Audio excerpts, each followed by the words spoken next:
ஒரு பர்சனை பற்றி நம்ம தெரிஞ்சுக்கணும்னா அவரை பற்றின இன்ஃபர்மேஷன் தெரிஞ்சால் மட்டும்தான் நம்ம என்ன செய்யலாம்னா அவரை பற்றி கிரிட்டிசைஸ் பண்ணலாம். ஸோ ராமாயணம்னு சொல்லப்படுற ஒரு மாபெரும் காப்பியத்தில் நெகட்டிவ் ரோலில் சொல்லப்படுற ஸ்ரீலங்கா கிங் ராவணன் உண்மைக்கு கெட்டவரா இல்லை ராமாயணத்தில் அவரை கெட்டவரா சித்தரிக்கிறாங்களா? இது பற்றின இன்ஃபர்மேட்டிவ் வீடியோவாக தான் இந்த வீடியோ இருக்க போகுது. ஸோ ராவணனை பற்றி தெரிஞ்சுக்கணும்னு நினைக்கிறவங்க வீடியோ ஸ்கிப் பண்ணாமல் தொடர்ந்து பாருங்க. நான் சதீஷ், நீங்கள் பார்த்துக்கிட்டு இருக்கிறது சதீஷ் எஸ்டுடி யூடியூப் சேனல். ராமாயணத்தில் 10 கலைகளில் தேர்ச்சி பெற்ற மாவீரன் சொல்லப்படுறவரும் மாபெரும் சிவபக்தனும் இலங்கையை ஆட்சி செய்த மாபெரும் பேரரசன் தான் இந்த ராவணன். இப்படி பெருமையுடைய கிங் ஆஃப் ராவணனுக்கு சூர்பனகைன்னு சொல்லக்கூடிய ஒரு தங்கச்சி இருந்திருக்காங்க. இவங்க வித்யுத்னு சொல்லப்படுற ஒரு குறுநில அரசனை லவ் பண்ணிட்டு இருந்திருக்காங்க. இந்த வித்யுத்னு சொல்லப்படுறவர் யாருன்னா ராவணனுக்கு பக்கத்திலே இருக்க ஒன் ஆஃப் த எனிமி தான் இவர். இப்படி இருக்கையில ராவணன் கிட்ட அவங்களுடைய தங்கச்சியான சூர்பனகை அவங்களோட லவ் விஷயத்தை சொல்றாங்க. இத ராவணன் ஏற்க மறுக்கிறாரு. ஏன்னா ராவணனுக்கு நல்லா தெரியும் நம்ம தங்கச்சியை இவர் லவ் பண்றதுக்கான காரணம் நம்மளை வீழ்த்துறதுக்கான ஒரு சூழ்ச்சின்னு. இத புரிஞ்சிக்காத சூர்பனகை ராவணனோட சண்டை போட்டுக்கிட்டு வித்யுத்துடன் போயிடுறாங்க.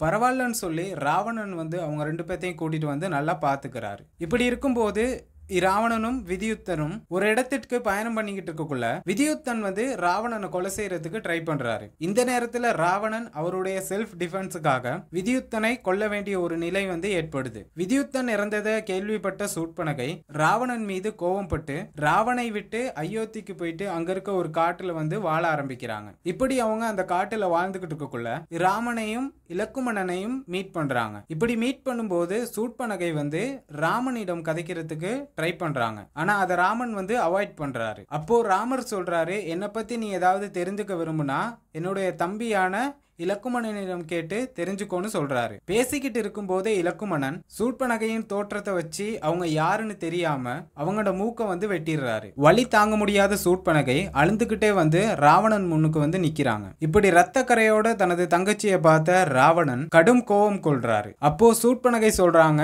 அயோத்தியில இருக்க 2 அரசகுமாரர்கள் தான் என்ன இப்படி பண்ணிட்டாங்கன்னு. ராமண்ட மனைவியான சீதா தேவியை சிறைப்பிடிச்சு அவங்கள கல்யாணம் பண்ணிக்கணும்னு சொல்றாங்க சூர்பனகை ராவணனிடம். இந்த டைம்ல தான் தன்னோட தங்கச்சிய இப்படி பண்ணினவங்களை பழி வாங்குறதுக்காக தனது புஷ்பக விமானத்தை எடுத்துட்டு போயிட்டு சீதையை சிறை பிடிச்சிட்டு வந்துடுறாரு இலங்கைக்கு. அப்படி சிறை பிடிச்சிட்டு வந்த சீதையை நுவரலியா பிரதேசத்தில் உள்ள சீதாவாக்கை என்கின்ற வனப்பகுதியில அவங்களுக்கு தேவையான அனைத்து வசதிகளையும் செஞ்சு கொடுத்து அங்க அவங்கள சிறை பிடிச்சிடுறாரு. ஏன் ராவணன் இப்படி ஒரு வேலையை செஞ்சாரு? தனது தங்கச்சியை இப்படி ஒரு நிலைக்கு ஆளாக்குன நபர்களுக்கு பாடம் புகுட்டத்தான் ராவணன் சீதையை சிறை பிடிச்சாரு. மத்தபடி சீதையை தனது மனைவியாக்கணுங்கிற எண்ணத்திலேயோ அல்லது சீதையை கொடுமைப்படுத்தணுங்கிற ஒரு எண்ணத்திலேயோ ராவணன் சீதையை சிறை பிடிக்கல. ராமனுக்கு சீதை இலங்கையில சிறைப்பிடிச்சு வச்சிருக்க விஷயம் தெரிஞ்சவுடன் ராமன் அனுமன் அனுப்பி என்ன செய்யறாருன்னா இலங்கையில தான் சீதை இருக்காங்களா அப்படிங்கிறத உறுதி செஞ்சுட்டு வர சொல்லி சொல்றாரு அனுமன் கிட்ட. அதனால அனுமன் புறப்பட்டு இலங்கைக்கு வர்றாரு. அது வரைக்கும் அயோத்தியை மட்டும் சொர்க்கமா பார்த்துக்கிருந்த அனுமன் அயோத்தியை விட பல மடங்கு செழிப்புடன் இருக்கும் இலங்கையையும் அங்க இருக்க மக்கள் கல்வி, செல்வம், வீரம் போன்ற அனைத்திலையும் மிக மிக சிறப்பாக இருப்பதை கண்டு வியக்கிறாரு. ஏன்னா வாய்மை தவறாத இலங்கையை ஒரு குடையின் கீழ் செழிப்புடன் ஆட்சி செய்து கொண்டிருக்கும் இலங்கேஸ்வரன் சொல்லப்படுற ராவணனின் ஆட்சியில் இலங்கை மக்கள் கவலை, கஷ்டம், கண்ணீர் போன்றவற்றை தனது வாழ்நாளில் பார்க்காத மக்கள் செல்வ செழிப்புடன் இருந்திருக்காங்க.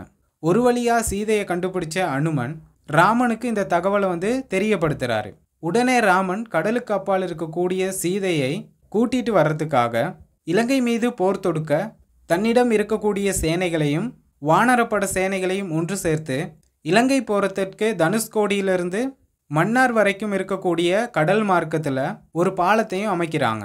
அதுக்கு பிறகு இலங்கைக்கு போறாங்க.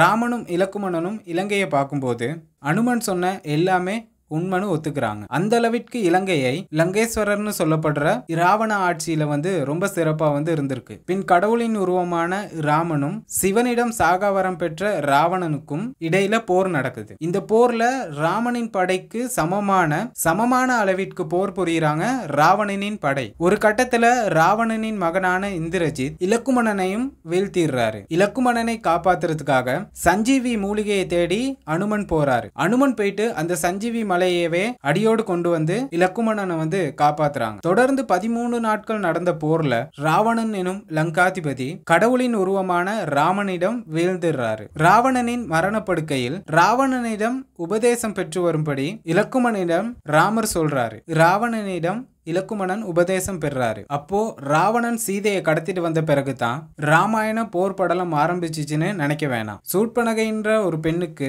நடந்த அவல நிலைக்கு பிறகுதான் இந்த ராமாயண போர் தொடங்கி இருக்கு. இதுதான் உண்மைன்னு சொல்றாங்க. அப்படின்னா ஒரு தங்கச்சிக்கு நடந்த கொடுமையை தட்டி கேட்க போன ஒரு ஹீரோவை வில்லனா சித்தரிச்சு வச்சிருக்காங்க. நீங்க ராவணனை ஹீரோவா பாக்குறீங்களா இல்ல வில்லனா பாக்குறீங்களா அப்படிங்கறத கமெண்ட் செக்ஷன்ல சொல்லுங்க. வீடியோ பிடிச்சிருந்துச்சுன்னா லைக் பண்ணுங்க. நான் அப்லோட் பண்ற வீடியோ உங்களுக்கு வந்து சேரணும்னா நாம சதீஷ் S2D யூடியூப் சேனலை சப்ஸ்கிரைப் பண்ணி வச்சுக்கோங்க. தேங்க்யூ ஃபார் வாட்சிங்.